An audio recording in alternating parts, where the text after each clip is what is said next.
ओकारं बिन्दुसंयुक्तं नित्यं ध्यायन्ति योगिनः कामदं मोक्षदं चैव ओंकाराय नमो नमः। अविरलशब्दघनोघ प्रक्षालसकलभूतलकलङ्का मुनिविरूपास्त्रिथा सरस्वती हरतो नो दुरितम् अज्ञानतिमिरान्धानां ज्ञानाञ्जनशलाकया चक्षुरुन्मिलितमेने तस्मै श्रीगुरुवे नमः।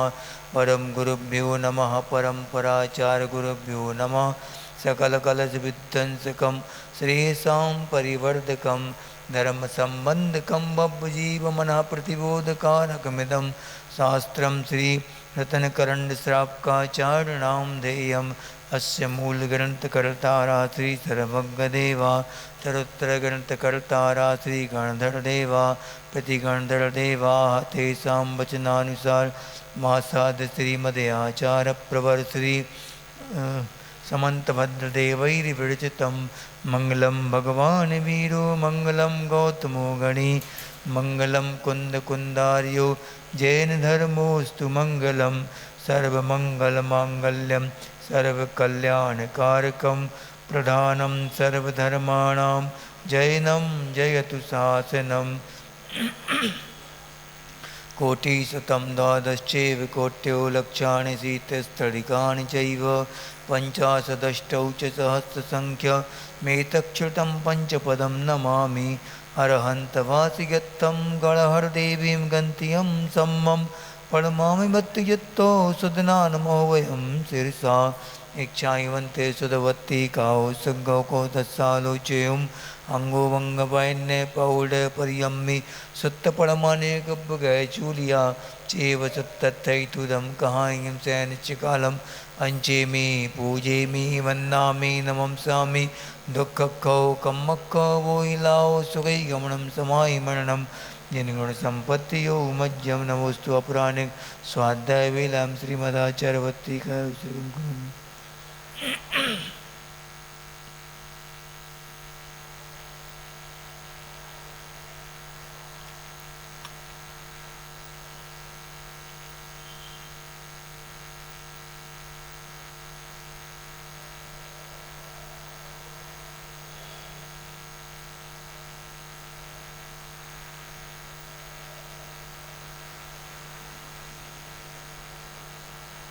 स्वदचरिपार्घेभ्यः स्वपरमतिविभावना पटुमतिभ्यः स्वचरिततपोनिधिभ्यो नमो गुरुभ्यो गुणगुरुभ्यः।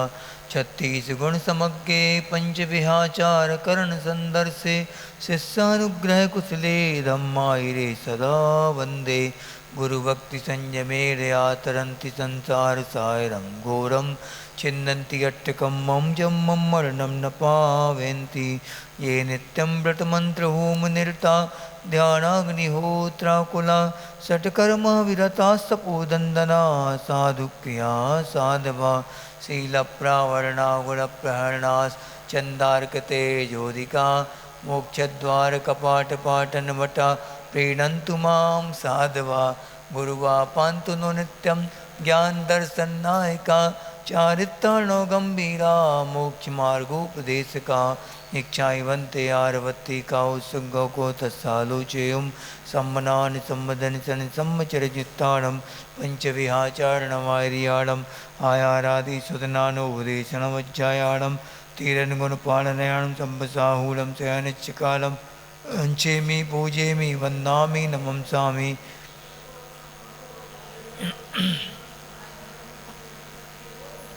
नमः श्रीवर्धमानाय निर्धूतकलिलात्मने सालोकानां त्रिलोकानां यद्विद्यादर्पणाय ते।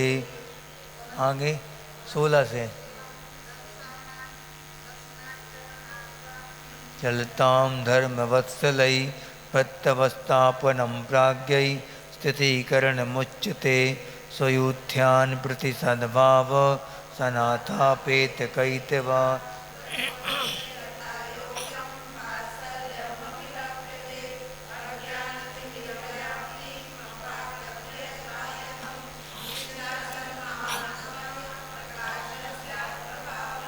तावदञ्जञ्चोरोङ्गे ततोऽनन्तमति स्मृता उद्दायनस्तृतीयेऽपि तुर्येरेवती मता ततो जिनेन्द्रभक्तोऽन्यो वारिसेनस्ततः परा विष्णुश्च वज्रनाम च शेषयोर्लक्ष्यतां गतौ नाङ्गहीनमलं छेत्तुं दर्शनं जन्मसन्ततिं न हि मन्त्राक्षरो न्यून्यो निहन्ति विषवेदनाम्।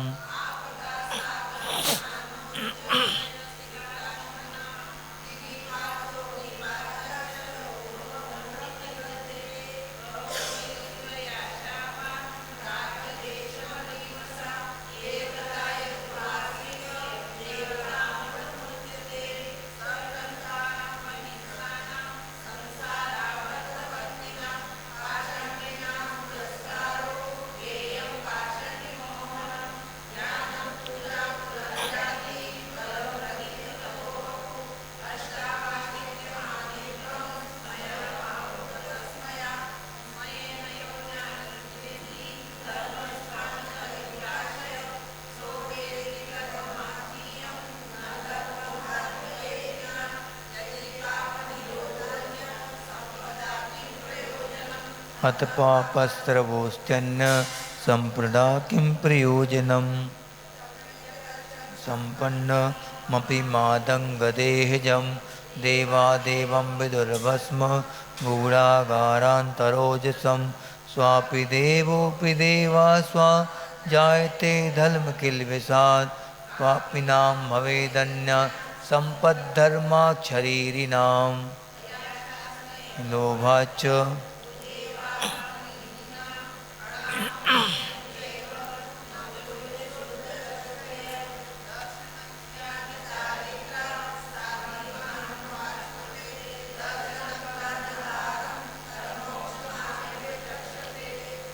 दर्शनम ऐसा पढ़ दर्शनम कर्णधारम तन तन तन तक पढ़ना फिर उसके मोक्ष मार्गे प्रत्यक्षते।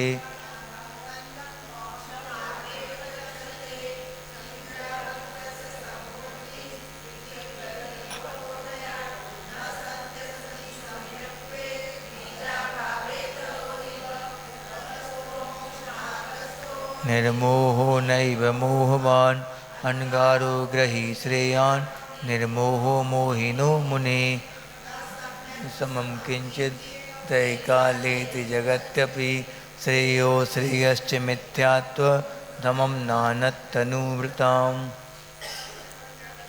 हो गई कितनी पढ़ लो, कल से 20-20 पढ़ना, क्योंकि अब कल ही का और बच्चा फिर नया अध्याय शुरू नया वो चालू होगा। 20-20 तो पढ़ना, ठीक है, जब तक इसकी 20 नहीं हो जा रही आगे की। पढ़ लो सम्यक दर्शन शुद्धा नारक्त्रयन नपुंसकस्त्रीत्वानि दुष्कुल विकृताल्पायुर्दरिद्रतां च भजन्ति ना प्रवतिका ओजस्तेजो विद्या वीर्यशो वृद्धि विजय विभो सनाथा महाकुला महार्था मानव तिलका भवन्ति दर्शन पूता अष्टगुण पुष्टि तुष्टा दृष्टि विशिष्टा प्रकृष्ट शोभा जुष्टा अमराप्सरसां परिषदि चिरं रमन्ते जिनेन्द्र भक्ता स्वर्गे नवनिधि सप्तद्वैरत् नाधीसा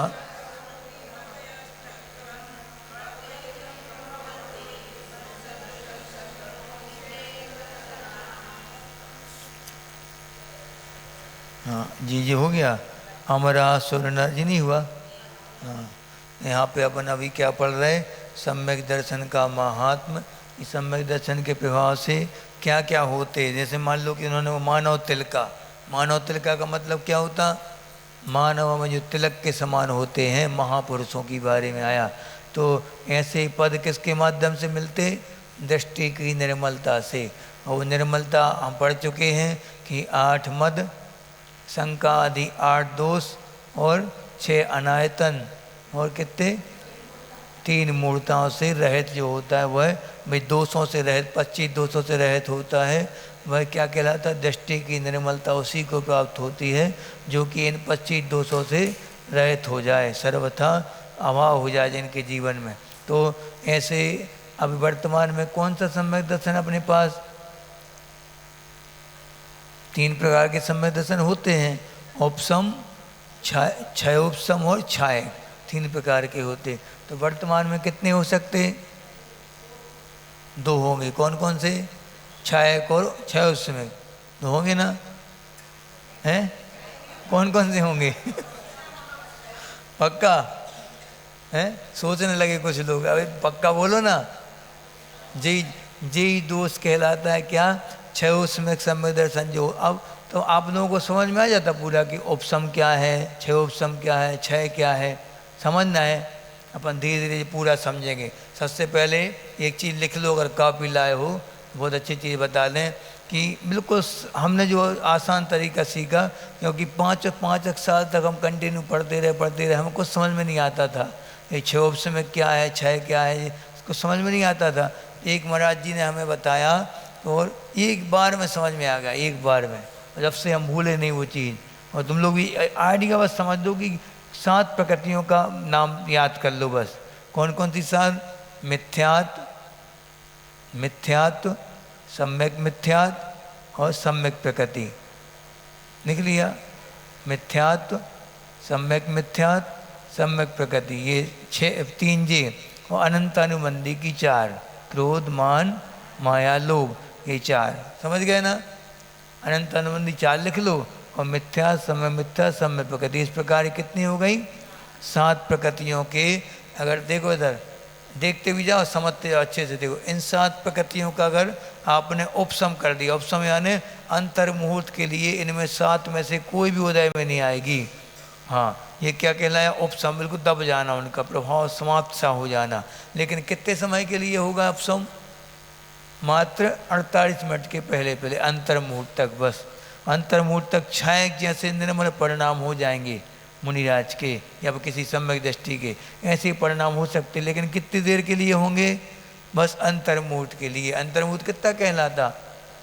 2 घड़ी का एक अंतर मुहूर्त होता है। एक घड़ी कितने की होती? 24 मिनट की। और 48 मिनट के पहले पहले की अवस्था होगी अंतर मुहूर्त, यानी मुहूर्त के अंदर अंदर। एक मुहूर्त 48 मिनट का होता, तो एक मुहूर्त के पहले पहले की स्थिति को बोलेंगे अंतर मुहूर्त। जितने भी समय होंगे उसमें वो सब अंतर मुहूर्त में आएंगे। एक समय से ऊपर और 48 मिनट के पहले पहले, 48 मिनट के एक समय पहले पहले तक को क्या बोलेंगे अपन? अंतर मुहूर्त बोलेंगे। ठीक है। अब यहाँ पे बात चल रही है क्या? सम्यक दर्शन की। तो उपसम सम्यक दर्शन जब भी होगा, किसको होगा? सबसे पहले अनादि मिथ्या दृष्टि को होगा प्रथमोपसम सम्यक दर्शन। प्रथमोपसम द्वितीयोपसम 2 होते हैं। तो प्रथमोपसम जो होगा वो किसकी अपेक्षा से होगा? सम्यक दर्शन प्राप्त करने के लिए। और द्वितीयोपसम जो होगा वो श्रेणी में चढ़े मुनिराज जो होंगे 7वें गुण स्थान से ऊपर, वहाँ द्वितीयोपसम होगा। और जैसे द्वितीयोपसम हुआ और वो 11वें तक रहेगा, 11वें तक वो ले जाएगा आपके लिए। श्रेणी चढ़ने में द्वितीयोपसम काम करता है और सम्यक दर्शन प्राप्त करने में कौन सा? प्रथमोपसम काम करता है। ठीक है। तो प्रथमोपसम सम्यक दर्शन, देखो जी आई थी और बैठ गई सीधी, खड़ी हो।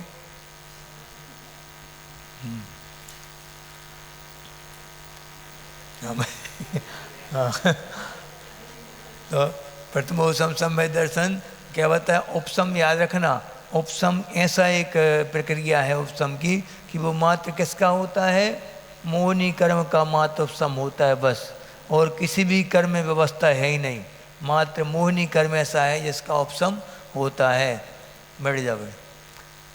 तो ये याद रखना, उपसम किसका होगा? मोहनी कर्म का। और जैसे ही दर्शन मोहनी का उपसम हुआ, दर्शन मोहनी के साथ अनंत अनुबंधी ले लिया उनने, अनंत अनुबंधी का उपसम हुआ तो क्या हो जाएगा? उपसम सम्यक दर्शन हो गया, प्रथमोपसम सम्यक दर्शन हो गया। लेकिन 48 मिनट के अंदर के लिए होगा। अब इसके बाद अनंत अनुबंधी का उदय अगर आ गया, अनंत अनुबंधी 4 में से क्रोध मान मायलो में से किसी का भी उदय आ गया तो कौन सा गुण स्थान हो जाएगा? पहला गुण। दूसरा गुण स्थान हो जाएगा, अनंत अनुबंधी दूसरी तक चलती। ठीक है। और अगर मिथ्यात्व का उदय आ गया तो पहला गुण स्थान होगा। और अगर सम्यक मिथ्यात्व का उदय आ गया तो तीसरा मिश्र गुणस्थान जिसको बोलते। सम्यक भी माने देवसार गुरु के प्रति श्रद्धान भी है और अदर भी श्रद्धान है, दोनों श्रद्धान है। यहाँ भी सिर पटक दिया, वहाँ भी सिर पटक दिया, वहाँ भी विनय है पूरी। ये क्या कहलाया? सम्यक मिथ्यात। ये इसका काल भी अंतर्मुहूर्त का रहता है, लेकिन लंबा भी चल सकता है ये। लेकिन इसमें याद रखना कि सबसे पहले होगा तो उपसम हुआ। अनादि मिथ्या दृष्टि कोई जीव है उसको सबसे पहले क्या होगा, उपसम सम्यक दर्शन होगा। उसके बाद मिथ्यात का उदय आ गया तो पहला, और अनंतानुबंधी चार में से किसी का आ गया तो दूसरा गुरुत्वान यानी साधन। नाम कभी लिखेंगे अपन बोर्ड पे लिख के बता देंगे एक आध दिन अच्छे से, बहुत अच्छा समझ में आ जाएगा, एक बार में समझ में आ जाएगा पूरा। अब देखो अनंतानुबंधी का भी नहीं हुआ मान लो उदय, और मिथ्यात का भी नहीं हुआ ना, सम्यक मिथ्यात का हुआ। अब सम्यक प्रकृति का उदय आ गया। सम्यक प्रकृति का उदय कैसा कि सम्यक प्रकृति का के उदय में कौन सा गुणस्थान बनेगा, छह उपसम्यक सम्यक दर्शन बनेगा। छह उपसम्यक सम्यक दर्शन उसका उदय चौथे से और सातवें तक चल सकता है। सम्यक प्रकृति का, सम्यक प्रकृति का नाम है तो वो सम्यक प्रकृति नाम भला ही, लेकिन है तो घातीय कर्म की प्रकृति एक वो श्रेणी नहीं चढ़ने देगी आपके लिए, किसी कीमत पे भी आप श्रेणी की भूमिका नहीं बन सकती। जिनका सम्यक प्रकृति का उदय चल रहा है, छह सम्यक सम्यक दर्शन वाला, उसका काम क्या होता, सम्यक प्रकृति का काम है सम्यक दर्शन में चल मल अगाड़ दोष लगा देना। चल दोष क्या कहलाता, विचलित श्रद्धान को विचलित करने लगना, चल दोष कहलाया। और मल दोष क्या कहलाते, 25 मलों में से कोई भी दोष लगा देना, वो क्या कहलाता, मल दोष। अगाढ़ दोष यानी गाढ़ा सम्यक दर्शन नहीं होने देना। कैसा, जो श्रेणी की चढ़ने योग्य सम्यक दर्शन प्राप्त नहीं होने देना किसी कीमत पे। जब तक सम्यक प्रकृति रहेगी साथ में तक, वहाँ श्रेणी की भूमिका कभी बन ही नहीं सकती किसी कीमत पे भी नहीं। इसलिए अपन का कौन सा सम्यक दर्शन है अभी वर्तमान में, सबका, कोई भी जीव हो सबका कौन सा, या तो उपसम या फिर छह उपसम, हाँ छह उपसम, ये दोनों है बस अपने, और तीसरा हो ही नहीं सकता वर्तमान में। छाय के योग्य विशुद्धि कहाँ बढ़ेगी, केवली और शुद्ध केवली के चरणों में बैठ के इतनी विशुद्धि बढ़ सकती है कि वो छाय सम्यक दर्शन प्राप्त कर लें। यानी छह छाय क्या कहलाता, ये 7 प्रकृति बताई थी ना, जो मिथ्यात, सम्यक मिथ्यात, सम्यक प्रकृति, अनंतानुबंधी, क्रोध, मान, माया, लोभ, इन 7 का पूरी तरह से क्षय कर देना, विसंयोजना कर देना, वो क्या कहलाएगा, क्षय सम्यक। अब दोबारा फिर कभी भी सम्यक दर्शन में बट्टा भी नहीं लगेगा, दोष भी नहीं लग सकता कभी भी उस, क्या क्षय समय चौथे से सिद्धों में भी होगा वही, वो छूटता नहीं। फिर एक बार हो गया फिर तो वो अपना काम करके जाएगा, काम कर अपने साथ लेके जाएगा सीधा कहाँ तक, सिद्धों तक, अनंत काल तक। वो कैसा है, सादी अनंत है, क्षय सम्यक दर्शन। सादी अनंत कैसा, सादी यानी आदि मन होता शुरुआत, तो शुरुआत से जो सहित है वो सादी कहलाता, ठीक है। और अनंत यानी अंत नहीं होता इसका कभी भी, वो अनंत कहलाता। तो क्षय कैसा है, सादी अनंत, माने एक बार शुरू हो जाए तो फिर अनंत काल तक छूटेगा नहीं, ये सादी अनंत कहलाता। आगे बढ़ो। तो ये हाँ सम्यक दर्शन के बारे में बता दिए। वर्तमान में अपन सबका कौन सा सम्यक दर्शन है, क्षय सम्यक, यानी कि सर्वघाती स्पर्धकों का उदय भावी क्षय, और उन्हीं का उदय भावी क्षय माने उदय में आने से रोक देना उनको उसी समय, और सदवस्थर को उपसम माने कि है तो सत्ता में लेकिन उपसम कर देना, कितने समय के लिए, 266 सागर तक भी हो सकता, बहुत लंबे समय तक हो सकता वो, इसलिए ये गुणस्थान बना रह सकता है। संजलन का उदय चाहिए उसके लिए, और संजलन कसाय उदय में रहेगी तो हो सकता। संजलन का मतलब क्या होता, ये सब परिभाषाएं हैं। देखो चारों कसाय की परिभाषा अपन समझ लो अच्छे से, बच्चे भी समझ लें अच्छे से, क्योंकि आगे जब भी तुम्हें प्रवचन होंगे, जब भी कोई क्लास पढ़ोगे तो ये सब चीज़ें आपको आएंगी, फेस करनी पड़ेंगी। तो सुन लो एक बार ध्यान से।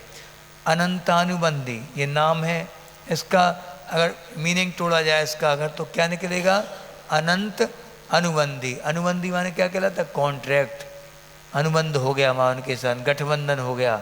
हाँ, तो अनंत का के साथ जिसका गठबंधन हो जाए वो अनंत अनुबंधी। अनंत मिथ्यात के साथ जो गांठ बांध दे आपकी, वो क्या कहलाएगा, अनंत अनुबंधी। जब तक ये रहेगा, लिख लो अच्छे से ये चीज़ें, कि जब तक ये रहेगा अनंत अनुबंधी कसाय रहेगी जब तक, तब तक क्या नहीं हो सकता, सम्यक दर्शन प्राप्त नहीं हो सकता किसी भी कीमत पे। एक अंश भी इसका अगर रह गया है तो वो सम्यक दर्शन को होने नहीं देगा। इसकी जिद रहती है कि या तो हम रहेंगे या फिर सम्यक दर्शन होगा। हाँ, क्योंकि कहने लगते कि या तो अंधेरा रहेगा या सूर्य रहेगा, ये कुछ रहेगा। सूर्य अंधेरा साथ में रह सकते क्या? नहीं, सूर्य डूबने के बाद ही अंधेरा होगा। और फिर बहुत देर तक सूर्य डूबने के बाद कितनी देर बाद अंधेरा होता है? जब वो चला जाता पूरा उसके बाद अंधेरा होता है। और निकलने की कितनी देर बाद अंधेरा हटता है पूरा। इसलिए सूर्य जब तक रहेगा जब तक अंधेरा नहीं रहेगा। ऐसे ही जब तक अनंत अनुबंधी का एक कण भी रह गया है तब तक सम्यक दर्शन की भूमिका नहीं बन सकती कभी भी। और अप्रत्याख्यान पे आए अब, ठीक है। दूसरे नंबर की कैसा है, क्या है? अप्रत्याख्यान। प्रत्याख्यान का मतलब होता है त्याग। अप्रत्याख्यान का मतलब सम्यक दर्शन तो हो सकता, अनंत अनुबंधी चली गई। अप्रत्याख्यान है अगर तो उसका काम क्या है कि त्याग के परिणाम ना बनने देना। किसी भी एक अंश में भी आप त्याग नहीं कर सकते। ना प्रतिमाधारी बन सकते हैं, मुनि बनना तो बहुत बड़ी बात होती, पहले ही प्रतिमाधारी बनेगा। कोई भी त्याग के प्रभाव उसके नहीं बनेंगे जिसके अनंत अप्रत्याख्यान जिसकी उदय में रहेगी। अब तीसरी कौन सी है? प्रत्याख्यान, यानी कि संपूर्ण संयम नहीं ले सकते। प्रतिमाधारी तो बन जाएगा लेकिन प्रत्याख्यान इसमें आएगी एक गाथा आगे चल के कि अणुव्रती महावर्ती क्यों नहीं कहला सकता। एलक क्षुल्लक भी हैं, 11वें गुणस्थान में है, बिल्कुल कम से कम परिज्ञा आरंभ उनका बहुत कम है, तब भी ये। और मान लो कोई भी वो है, क्या नाम, सुदर्शन सेठ थे, वो क्या करते थे कि अष्टानिका के दिनों में एकम के दिन वहाँ चले जाते थे। वो कहाँ? शमशान घाट में। और पूरे वस्त्रों का त्याग करके और पूरे 8 दिन तक के लिए बिल्कुल ऐसे ही दिगंबर मुद्रा में खड़े रहेंगे शमशान घाट में। नियम था उनका हर अष्टानिका में। लेकिन मुनि की अनुभूति नहीं कर सकते आप, कुछ भी कर लो। क्यों? क्योंकि आजीवन का त्याग वस्त्रों का संकल्प नहीं हुआ अभी। जैसे ही उन्हें संकल्प करेंगे, जैसे मुनिराज जब वस्त्रों का करते हैं ना, वस्त्र फेंकते अपनी देवतार की दीक्षा के समय, उस समय जब कायोत्सर्ग करते हैं तो आचार्य बोलते हैं, आगम में लिखा है कि जिस समय चारित्र धारण करते हैं मुनिराज, सबसे शुद्ध अवस्था कहलाती उनकी वो बिल्कुल का, उस समय शुद्ध उपयोग में लीन हो जाते मुनिराज, क्योंकि उस समय उनका त्याग हो गया। सब वस्त्राभूषण का परिग्रह का संपूर्ण त्याग है। फिर बाद में कब तक खड़े रहेंगे उसमें ध्यान में? थोड़ी देर के लिए, अंतर्मुहूर्त तक ध्यान टिकता है। अगर ध्यान का उत्कृष्ट काल कितना है? अंतर्मुहूर्त। अंतर्मुहूर्त तक शुद्ध उपयोग में टिक गए तो क्या होगा? केवल ज्ञान हुए बिना रह नहीं सकता, ये गारंटेड बात है, पक्का। तो फिर थोड़ी देर तक ध्यान किया, उसके बाद फिर क्या आवश्यकता? या तो आप बैठोगे उठोगे, या पुस्तक छुओगे, या फिर नंबर 1 नंबर 2 जाओगे, या फिर भोजन करोगे, या फिर क्या करोगे? चलोगे फिरोगे। 5 ही काम होते हैं जीवन में, बस 6वां कोई काम होता नहीं। तो उस काम के लिए क्या चाहिए आपको? पिच्छी और कमंडल चाहिए। तो फिर वो आचार्य उनको पिच्छी कमंडल देंगे। पहले तो संकल्प क्या होता है? बिल्कुल हम निर्गंत रहेंगे, कोई भी परिज्ञा जीवन में स्वीकार नहीं करेंगे। लेकिन पिच्छी और कमंडल को परिज्ञा नहीं गिना जाता, क्योंकि वो उपकरण है। उपकारम करोति थी उपकरणा, यानी कि जो हमारा उपकार करे, जो संयम मार्ग में चलने में सहायता करे, वो क्या कहलाएगा? उपकरण। तो ये 3 उपकरण साधु को मिलते हैं आचार्य के द्वारा। हम सबके लिए मिले थे, जितनी हमारा आचार्य जी ने जितनी दीक्षाएँ दी हैं सभी के लिए 3 उपकरण प्रदान किए गुरु जी ने। कौन कौन से 3? सबसे पहले संयम उपकरण पिच्छी, उसके बाद सोच उपकरण कमंडल, और तीसरा ज्ञान उपकरण शास्त्र। ये 3 चीज़ें हर साधु के लिए लेनी ही पड़ती हैं। पंचम काल में तो लेनी ही पड़ेंगी, आपको नियम है। चतुर्थ काल की बात अलग थी कि वहाँ पर्याय विशुद्धि संयम हो जाए तो फिर कोई जरूरत नहीं। पिच्छी कमंडल कल बताई थी ना, कोई घात ही नहीं होता उनके द्वारा, किसी प्रकार का घात नहीं होता किसी जीव का, उनके लिए पिच्छी कमंडल की जरूरत नहीं पड़ती। और अगर तीर्थंकर हैं, तीर्थंकर के लिए भी जरूरत नहीं पड़ती पिच्छी कमंडल की। 2 यह माँ की, 2 कोई ऐसा सुनने में नहीं आया किसी का। संजुलन, हाँ। अब संजुलन का काम क्या है कि संजुलन संयम के साथ जो ज्वलन, माने संयम के साथ जो जलती रहती है वो संजुलन कहलाता है। संजुलन का काम क्या है कि यथाख्यात चारित्र को प्रकट नहीं होने देना। यथाख्यात यानी क्या कहलाता? आत्मा का सही सही स्वरूप, वास्तविक स्वरूप जो आत्मा का है वो यथा ख्यात, यथा माने जैसा, ख्यात माने कहा गया है, जैसा आत्मा का स्वरूप कहा गया है ज्ञान दर्शनमयी, वो स्वरूप को प्रकट नहीं करने देना किसका काम है? संजुलन का। संजुलन की जो लोभ कसा है वो सबसे लास्ट में जाती है। क्रोध मान माया लोभ चारों होती संजुलन की, तो लोभ कसाएं कब जाएगी? 10वें गुणस्थान तक चलेगी वो। सोचो, और 10वें गुणस्थान के बाद या तो उपशम हो जाएगा या फिर क्षय हो जाएगा। उपशम वाला कहाँ तक जाएगा? 11वें में जाएगा। तो अगर क्षय कर दिया पूरा तो फिर कहाँ जाएगा वो? सीधा 11वें में नहीं जाएगा, 12वें में जाएगा सीधा, छीण मोह। वहाँ से फिर वापस नहीं आएगा लौट के कभी, लेकिन 11वां वाला नियम से वापस आएगा 100%, क्योंकि उन्होंने उपशम किया है, अभी क्षय नहीं किया। उपशम दबाते दबाते जा रहे, दबाएगा तो उछलेगा, वो पक्का है। कब तक दबाओगे आप? जब तक क्षमता तक दबाओगे। तो जैसे सास बहू को दबाती है कई बार कब तक दबेगी सास बहू? कब तक दबेगी? जब तक वो क्षमता है उसकी। और जब वो चिंगारी उफनेगी तो फिर मुनिराज का सोचो तुम, यथाख्यात चरित्र प्रकट हो गया उनका, संजलन का अभाव होने लगा, अभाव जैसा हो गया, लेकिन दबाया था। अब जब उखड़ेगी संजलन तो छोड़ दे, भले ही थोड़ी देर के लिए हो, लेकिन यथाख्यात चरित्र तो हो गया, उनको गंध तो ले ली उन्हें यथाख्यात चरित्र की। तो अब से जैसे संजलन उदय में आ गई, 10वां हो सकता गुणस्थान, और अगर तीव्र उदय आ गया तो 6वां 7वां हो जाएगा, और अगर तीव्र उदय आ गया तो 5वां भी हो सकता, 4था भी हो सकता, तीसरा, दूसरा, पहला भी हो सकता। सोचो कहाँ यथाख्यात चरित्र शिखर को छू लिया, वहाँ से लुढ़कते लुढ़कते लुढ़कते लुढ़कते ऐसे परिणाम हो गए कि पहला गुणस्थान भी हो गया। यही तो परिणामों की विचित्रता है।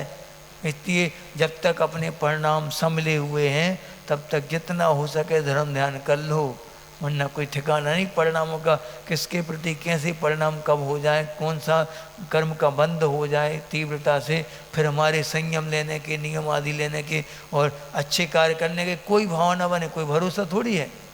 बाद में हम बाद में कर लेंगे महाराज जी बुढ़ापे में। अरे बुढ़ापा तुम्हें पता है कि कौन कौन से कर्म तुम्हारी सत्ता में बैठे हैं, वो आके अपना कौन कैसा असर दिखाते हैं मालूम है क्या? किसी को लिखित मिली क्या किसी के लिए कि हमारा ये कर्म इतने समय तक चलेगा, ये इतना फल देगा, ये इतना देगा, ऐसा मालूम है क्या? सबके अभी घाती पूरे के पूरे 148 प्रकृतियाँ सुरक्षित हैं सबकी, एक भी नहीं हुई, क्षय होना भी नहीं अभी। इसलिए जितना मिली है अपन को वैलिडिटी उतना तो करते जाओ बस। पूछो कब तक करें महाराज जी?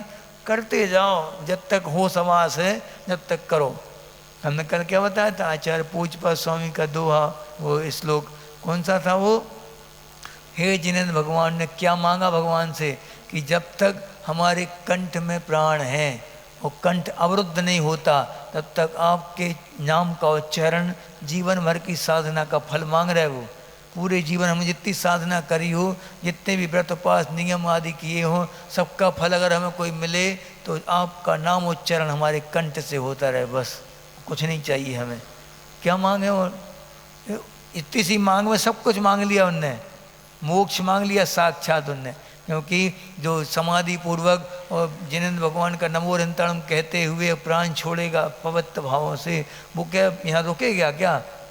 उत्कृष्ट से संलेखना करने वाला उत्कृष्ट 2 तिन्नी भाव गहनानी, जगन्य सत्तट भाव गहनानी, इस पर लिखा। हमारे प्रतिक्रमण हम लोग करते हैं ना, वार्षिक पाक्षिक प्रतिक्रमण जो करते हैं, उसमें क्या लिखा? आचार्य गौतम गणधर स्वामी ने लिखा, साक्षात वो प्रतिक्रमण कहते हुए आए वो। तो अपने शिष्यों को बताया, शिष्यों ने लिपिबद्ध किया, वो गणधर स्वामी की साक्षात वाणी है। उनने लिखा है कि अगर संलेखना पूर्वक मरण किसी साधु का या व्रती का होता है तो उत्कृष्ट से अधिक 2 या 3 भाव मुश्किल से, और कम से कम माने कम से कम 2 या 3 भाव, अधिक से अधिक 7-8 भाव में नियम से मोक्ष जाएगा पक्का। कैसे? अगर नमोकार मंत्र पूर्वक और उसने अगर संलेखना की है। नमोकार ऐसा नहीं कि नमोकार पढ़ रहा आकुल व्याकुल परिणाम हो रहे हों, सब कुछ भूल जाओ उस समय, मात्र नमोकार मंत्र पर ध्यान टिक गया, पीड़ा सब भूल गए अंदर की, वो कहलाएगा सही समाधि मरण। समाधि यानी सम, यानी समता के साथ, आदि माने बुद्धि, हमारी बुद्धि सम हो गई हो, सुख दुख में, बैरी बंधु में, सब में हमारी बुद्धि एक सी हो, बिल्कुल समानता के साथ व्यवहार करे, वो समाधि कहलाती। उस समय कब होती समाधि? जब धर्मात्मा निकट हो, चर्चा धर्म सुनावे और सावधान रखें, गाफिल न होने पाऊँ, अरहंत सिद्ध साधु रटना यही लगाऊं। ये भावना बहुत तन्मयता के साथ पढ़ा करो, बिल्कुल सब कुछ भूल जाओ वो पढ़ते समय।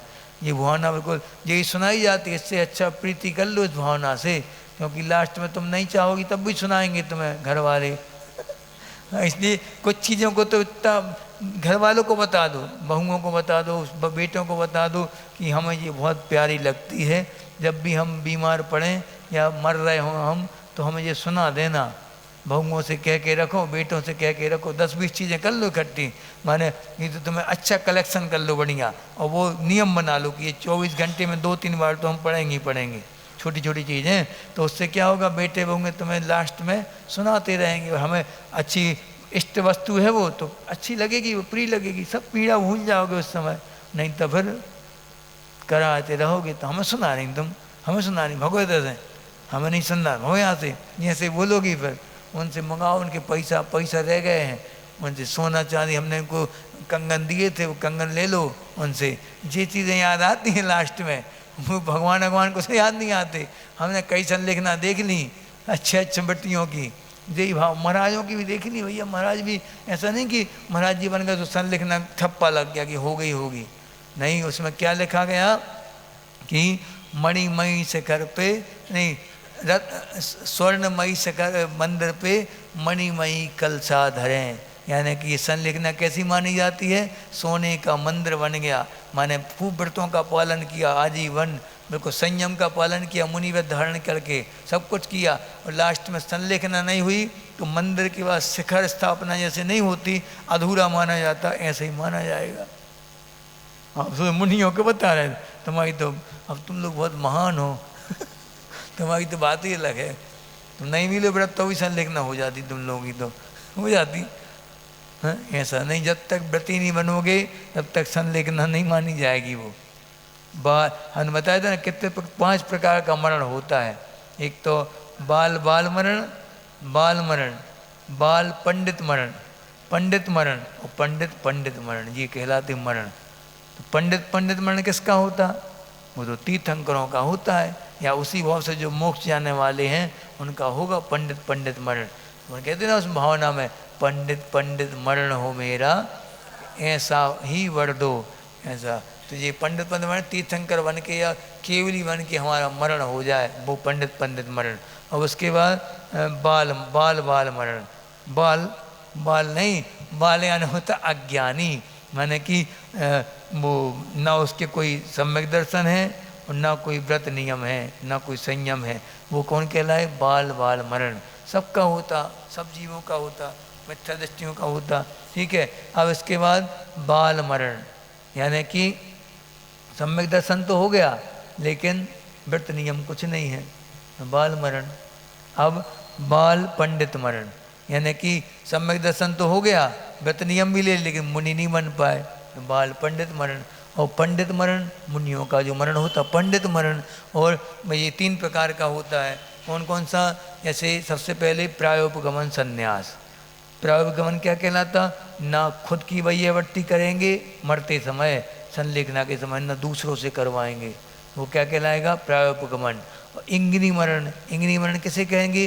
कि खुद की वैयावर्ती तो कर लेंगे लेकिन दूसरों से टच भी नहीं करवाएंगे। आचार्य शांति सागर जी ने करके दिखाया, क्या? इंगिनी मरण करके दिखाया था उनने। और कितने दिन की संलेखना हुई थी? 36 दिन की संलेखना हुई थी। सोचो आप क्या गजब की उनकी दृढ़ता होगी। उनने लिखा अपने संस्मरण में कि मैंने यह साहस करके देखा पंचम काल में, मेरे बाद कृपया ये कोई साहस करके ना देखे। हाँ, उनको लगा होगा कि कठिन तो है, अपने हाथ से वैयावर्ती, कितना हिम्मत ही नहीं है तो क्या वैयावर्ती करोगे। और टूटता है जब शरीर तो मालूम पड़ जाता, करवट बदलना तब भी किसी से टच नहीं करवाएंगे, खुद जितना हो जाए तो करेंगे। और 26वें दिन उन्होंने 20 मिनट के प्रवचन दिए थे। कितने दिन के? 20 मिनट के 26वें दिन प्रवचन दिए थे। जब संलेखना चल रही थी उस समय 26वें दिन उठ के और प्रवचन दिए थे। अपने उठने की हिम्मत नहीं होगी, हमारे पास की बात हिम्मत नहीं बनती प्रवचन देने की। उनने 26 मिनट के वचन दिए, क्या उनका सहनन होगा? सोचो गजब के साधु होंगे वो उस समय। और उन्होंने कितने 36 साल तक अपने मुनि व्रत के पालन किया निर्दोष, और 36-37 साल तक, उनमें से 28 साल उपवास किए। 28 साल। हाँ, सिंह निष्क्रिय व्रत उन्होंने 3 बार किए। सिंह ने एक आहार 1 उपवास, एक आहार 2 उपवास, एक आहार 3 उपवास लगातार, एक आहार 8 उपवास तक, फिर 8, 7, 6, 5, 4, 3, 2, 1 ऐसे करेंगे। सोचो 3 बार किए उन्होंने अपने जीवन में। और 1234 व्रत किए एक बार। 4 शुद्धि के व्रत होते ना, 12, 1, 2, 3, 4, 1234 उन्होंने एक बार किए व्रत। क्या उनका जीवन। और एक बार उनको जब उत्तर भारत में आए थे यहाँ पे अपने यहाँ, तो 11 चतुर्मास उत्तर भारत में किए। और जब यहाँ पे आए तो यहाँ पे उन्होंने देखा लोगों के कोई विवेक नहीं था लोगों में उस समय, और मर्यादा का कोई तब विवेक नहीं था। तो उन्होंने क्या नियम ले लिया, नियम नहीं, वो तो मर्यादा का जो चीज़ होती थी वो खाते थे। जैसे चावल है, चावल में कोई मर्यादा का झंझट नहीं है, तो उसमें तो चावल पकाया, दूध के साथ चावल पी जाते थे बस। लोगों ने पूछा कितने 2-3 साल बाद कोई श्रावक आया उनके पास, महाराज जी आप दूध चावल ले रहे हैं, आप उस समय तो लेते थे सब कुछ। तो उनने क्या बोला, देखो कितनी निरीहता थी उनकी, वो चाहते हिंट भी नहीं की किसी कवि। 3 साल तक कंटिन्यू ये करते रहे, हिंट भी नहीं करेगी श्रावक के लिए कि हम बता दें उनके लिए कि भैया दाल रोटी भी चलाई जाती है, हम मर्यादा को बना सकते, आप लोग साधु को खिला सकते, अतिथि समविवाह कर सकते। जी कोई हिंट नहीं। उनने क्या बोला कि श्रावक ने बोला कि आप इतने समय से जी लेते जा रहे हो, तो कोई त्याग किया महाराज जी क्या, कि नहीं त्याग नहीं है हमारा, हम सब लेते हैं, लेकिन जो कोई देता नहीं तो हम लेते नहीं। देखो कितनी गजब की सब दृढ़ता कहलाई कि सहन करके 2-3 साल तक दाल चावल दूध चावल खाया बस मात। ऐसे साधु हुए हैं, ऐसे इंगिनी मरण ये कहलाता।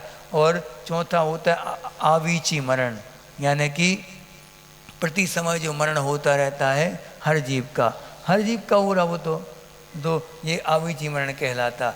और ये मरण तो प्रत्येक संसारी जीव का, ये बाल मरण भी होगा और बाल पंडित भी होगा, पंडित ये सब का होगा। अवीची मरण हमारे प्रत्येक समय अपनी आयु के निषेक झड़ रहे हैं, झड़ते जा रहे हैं। जितनी मान लो 70 साल की बांधी थी, तो 70 साल की आयु में कितने समय हुए, कितने निषेक उनके हर समय के बंधे, और हर समय में कितने निषेक निकलना है ये तय रहता, सब कुछ तय रहता है।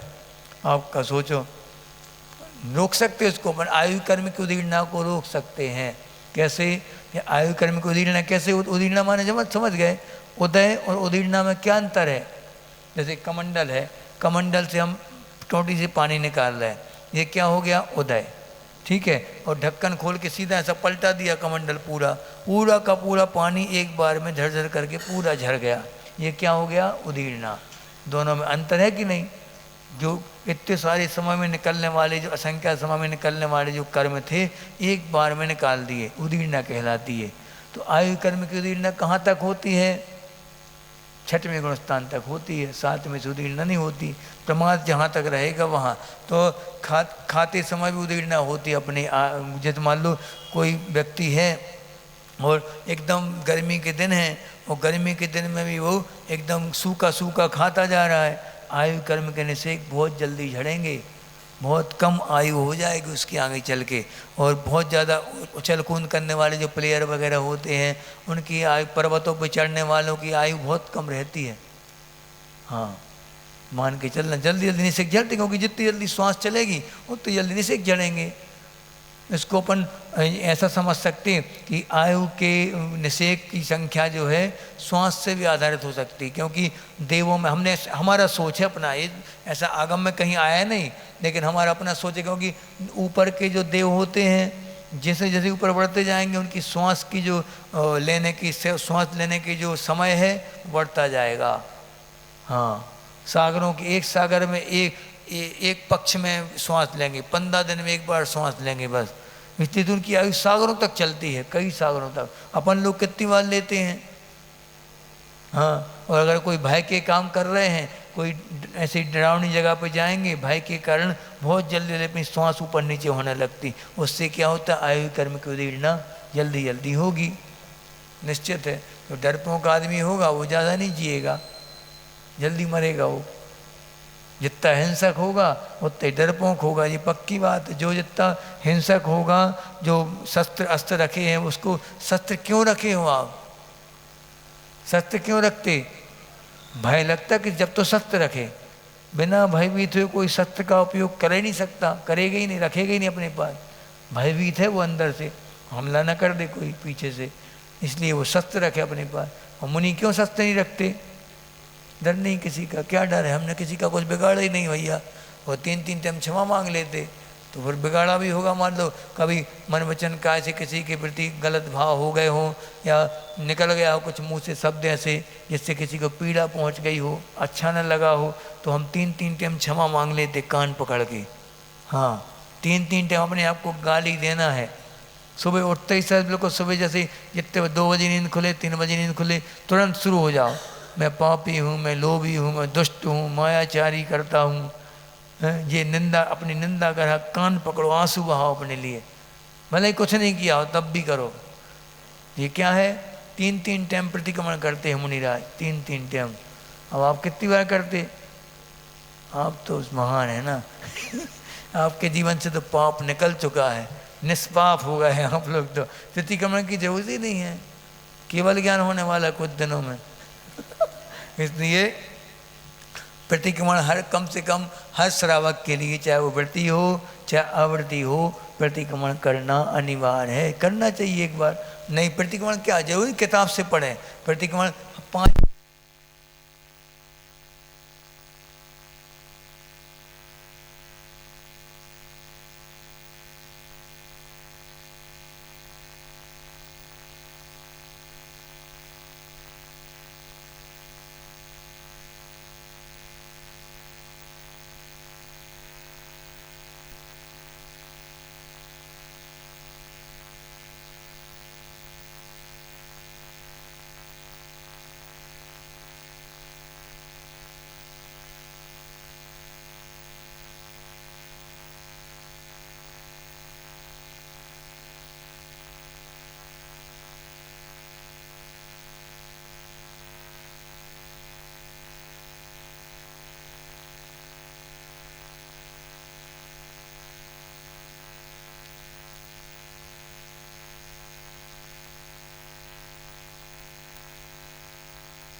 कर लिया, भाव से प्रतिक्रमण नहीं किया, कुछ नहीं होना।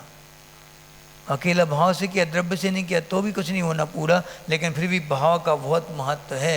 अपन अंतरंग से पहले पश्चाताप तो करो उस बात का कि हमने गलती करी, हमने पाप किए इतने, हमने बिना देखे चले, बिना सोदे जमीन पे कुछ भी रख दिया, पटक दिया, और बिना देखे अपन दौड़ते गए कहीं भी, अनछने पानी पे चले, अनछने पानी का उपयोग किया पूरे दिन भर में, कितनी बार किया, उस समय हमारे परिणाम कैसे कसाय वाले थे। तो ये सब सोच के और पश्चाताप करो, जाप दे लो, 2-3 जाप दे लो कि अब हम दोबारा ये गलती नहीं करेंगे, अब सावधानी रखेंगे, जितना कम से कम हो सके उतने में काम चलाएंगे।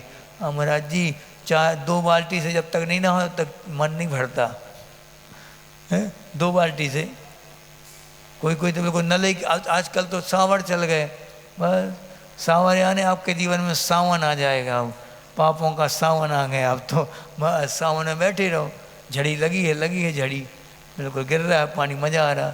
गर्मी के दिन में बैठ गए सावर के नीचे, 1-1 घंटा तक चल रहा है वो, कितने जीवों का घात होता होगा सोचो। मैं इसलिए तो घर गृहस्थी में कभी भी धर्म ध्यान की भूमिका बनती नहीं, बहुत मुश्किल है। जो व्रती श्रावक हो, पूरा घर व्रती हो, तब जाके हिंसा रुक पाती। कितनी हिंसा करते आप लोग, सोचो कितनी ज़्यादा हिंसा, 24 घंटे चूल्हा चालू है तो चालू है। पहले तो जब चूल्हे चलते थे जब, तो चूल्हा की अग्नि कभी बुझती नहीं थी, पता है, चूल्हे की अग्नि बुझ जाना बहुत अशुभ माना जाता था। 24 घंटे चूल्हे की अग्नि जलती रहती थी, 24 घंटे। थोड़ी सी राख फूंक दिया, बस फिर से उजागर ईंधन डाल दिया और सो गए जाके अपन, जलती रहती थी, 24 घंटे जलती थी, अलाव जैसा है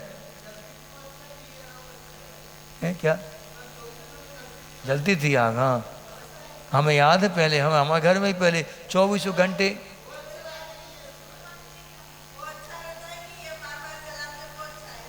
अब तुम जानो तो सुख शुभ रहता है। अब वो ऐसे ही माना जाता, पहले के समय जी मानते थे कि अग्नि का एक जीव की आयु कितनी होती है, 3 दिन की आयु होती है। अपनी मृत्यु मर जाए तो 3 दिन में अग्नि अपने आप शांत हो जाती, 3 दिन में। अग्नि का एक जीवों की आयु 3 दिन की है, तो अब उसको बुझाओगे तो फिर जो जीव है वो तो खत्म हो जाएंगे। ऐसा है, इसलिए उसको जलाते रहते थे पहले के लोग। अब आज के समय तो फुक फुक होने लगा। वो भी अग्नि, तो वो भी ऐसा नहीं कि वो अग्नि नहीं है, उसमें भी 3 दिन की आयु तो उनकी रहती है। तो एक गैस ही खत्म हो जाएगी, 3 दिन कंटिन्यू चलेगी तो।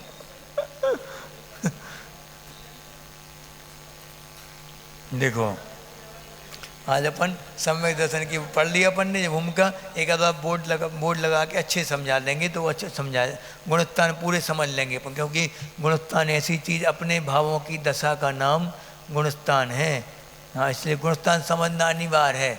अगर आपको प्रथमान योग से ऊपर उठ के चर्चा करना है तो फिर कर्ण योग आएगा, कर्ण योग गुणस्थान आएंगे। गुणस्थान की अनिवार्य हो जाता है वो समझना, और समझना भी चाहिए, क्योंकि केवल भगवान का विषय है वो। और केवल भगवान को अपन अगर गुणस्थान नहीं समझेंगे तो कर्म सिद्धांत नहीं समझ पाएंगे, और कर्म सिद्धांत नहीं समझ पाएंगे तो फिर प्रथमान योग करना सब बेकार हो गया। इसलिए सब क्रमबद्ध तरीके से करना स्वाध्याय अच्छे से। पहले प्रथमान योग का स्वाध्याय कर लो, फिर उन उदाहरणों को कहाँ घटाना है, कर्णन योग में। और कर्णन योग में फिर कर्णन योग घटा दिया, अब चरणन योग की बारी आएगी। चरणन योग में क्या होगा, कैसे मुनियों का आचरण होता है, कैसे व्रतियों हमें कैसे व्रतों का पालन करना है, वो चरणन योग में आएगा। और फिर काय की चर्चा आएगी, द्रव्यन योग की। अब कर्णन योग में जब अपन चरणन योग में जब एक्सपर्ट हो गए, अपनी अच्छी सामायिक होने लगी, तो फिर अब सामायिक में क्या सोचना, मैं शुद्ध हूँ, मैं बुद्ध हूँ। द्रव्यन योग 2 प्रकार का होगा, कौन कौन सा, अध्यात्म और सिद्धांत, 2 प्रकार का द्रव्यन योग होता है। अध्यात्म यानी आत्म तत्व के बारे में जानना सोचना, ये अध्यात्म हो गया। और सिद्धांत कैसे कहेंगे, कौन सी कसा है कहाँ तक, और कौन कौन से सिद्धांत आचरण है जैन भगवान ने बोले हैं, कौन सा जीव सम्यक दृष्टि भव्य अभव्य कैसा, सब ये काय में आएंगे, सिद्धांत ग्रंथों में आएंगे। 2 प्रकार का द्रव्यन योग, आगे इसकी चर्चा होगी आगे चल के। अब ये दो गाथाएं जी पढ़ लें, अपना समापन हो जाएगा। 3 हो गए, 3 इसी में निकल गया पूरा। अमरा सुर नर पतिभिर पतिभिर पढ़ो, अमरा सुर नर पतिभिर यमधर पतिभिश्च नूत पादाम भोजा दृष्टया सुनिश्चितार्था वृषचक्रधरा भवन्ति लोक शरण्या अमरा सुर नर पतिभिर यमधर पतिभिश्च नूत पादाम भोजा दृष्टया सुनिश्चितार्था विषचक्रधरा भवन्ति लोक शरण्या। पढ़ो,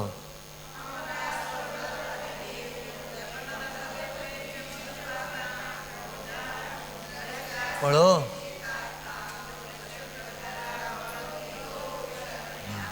यानी कि अब देखो समझा, बन जाएगा पढ़ते, दिक्कत तो नहीं किसी को, फिर से पढ़वाएं है, बन जाएगा। अमरा निशान लगा लो, अमरा सुर नर पतिभिर यमधर पतिभिश्च नूत पादाम भोजा दृष्टया सुनिश्चितार्था वृषचक्रधरा भवन्ति लोक शरण्या। पढ़ो,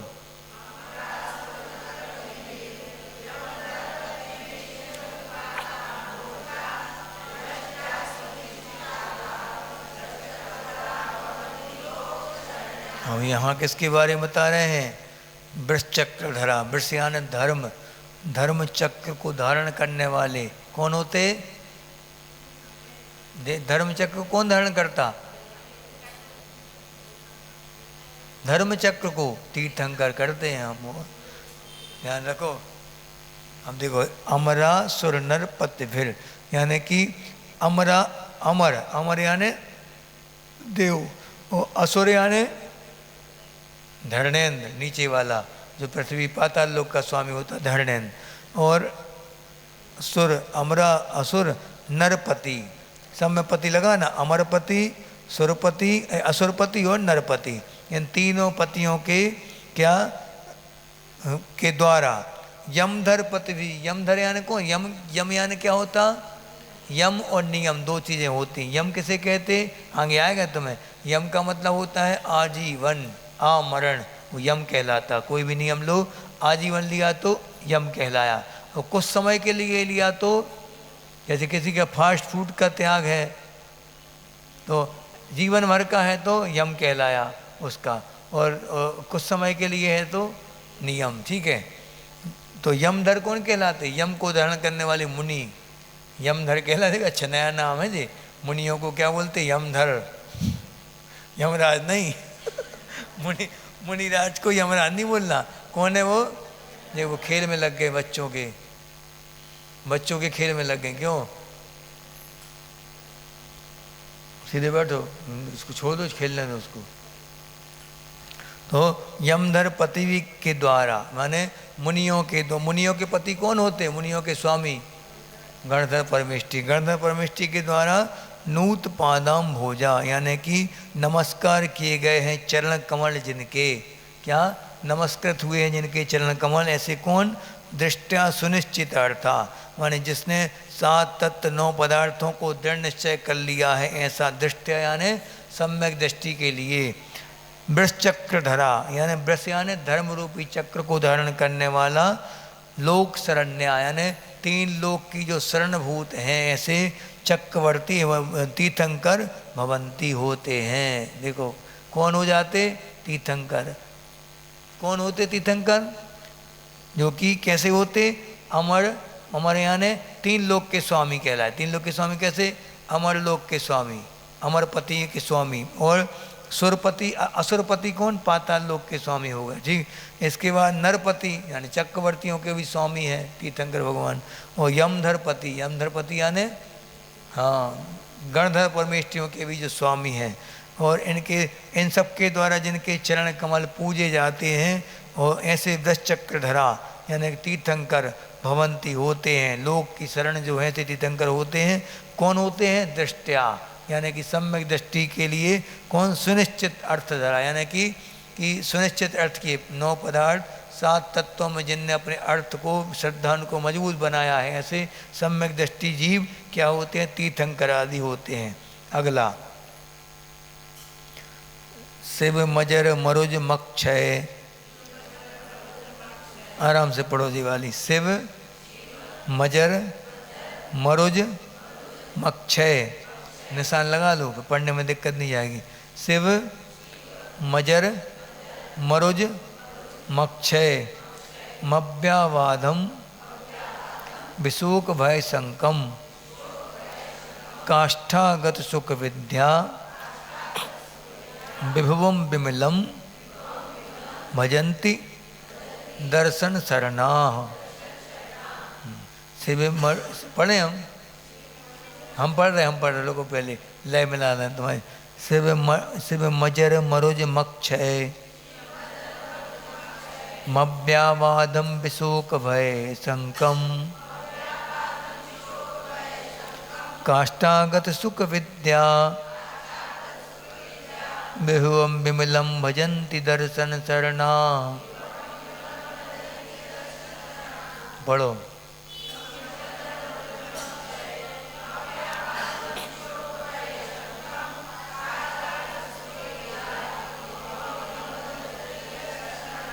बहुत अच्छा बन जाएगा, सबसे आसान है ना, वो सरल है। हाँ, शिव, शिवम, शिवम यानी मोक्ष।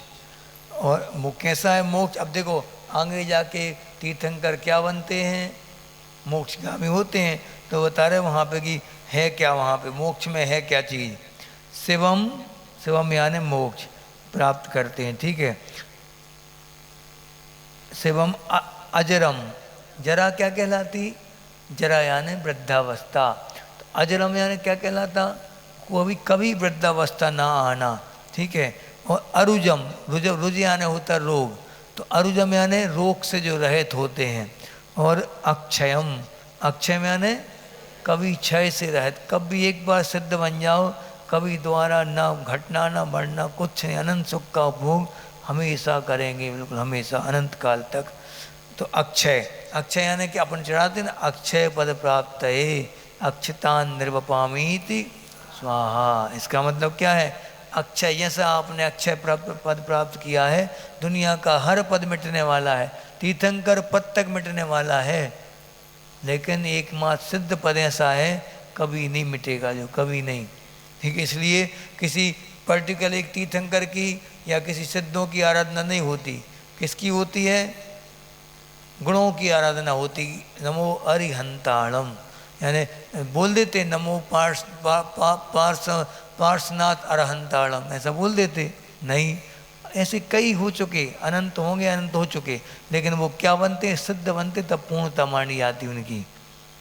अक्षयम अव्यावादम, अव्यावाद यानी बाधा से रहित, अपन ने पढ़ा था ना उसमें, कौन सी गाथा पढ़ी थी अपन, कर्म पर्वसे शांते दुःखैरन्तरितोदये पाप बीजे सुखे नास्ता श्रद्धा ना कांक्षणा स्माता। यहाँ पे वही बता रहे कि जो बोले शांति, वो शांत होने वाला है, वो अंत सहित है वो सुख, संसार का सुख। लेकिन सिद्धों का सुख कैसा है, अव्यावादम, माने कोई बिना कोई बाधा के अनंत काल तक चलेगा, कोई बाधा है ही नहीं वहाँ।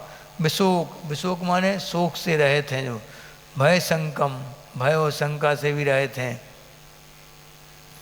और काष्ठागत सुख विद्या, अनंत सुख और अनंत ज्ञान के वैभव से युक्त। काष्ठागत यानी काष्ठ के ऊपर जैसे लकड़ी की रेखा बन जाती है ना, इस प्रकार हमेशा वो बनी बनाई रहती है, कोई मिट्टी नहीं है, ऐसी वो बता रहे कि काष्ठ के समान वो साँचा बन गया जिनका, ऐसे अनंत सुख की धारी वो हो गए, विद्या मिल गई, सुख की विद्या उनको मिल गई, वैभव मिल गया। अब विमलम, विमलम यानी कर्म मल से रहित, 8 कलमल रहित। और शिवम भजंती, शिवम यानी मोक्ष को जो प्राप्त करते हैं, बस हो गया, अंतिम रह गया। 2-3 मिनट है, हो सकता 3 मिनट में बड़ा है, लेकिन अच्छे से पढ़ेंगे अपन, महिमा है सम्यक दर्शन की, अच्छे से पढ़ेंगे। कल पूरा हो जाएगा, और थोड़ा सा जे भी ले लेंगे, सम्यक ज्ञान का अधिकार हो जाएगा चालू। बोधि समाधि परिणाम शुद्धि स्वात्मोपलब्धि से विशोक सिद्धि चिंता मणिम चिंतित वस्तु दाने तो हम बंद मानस ममास्तु देवी।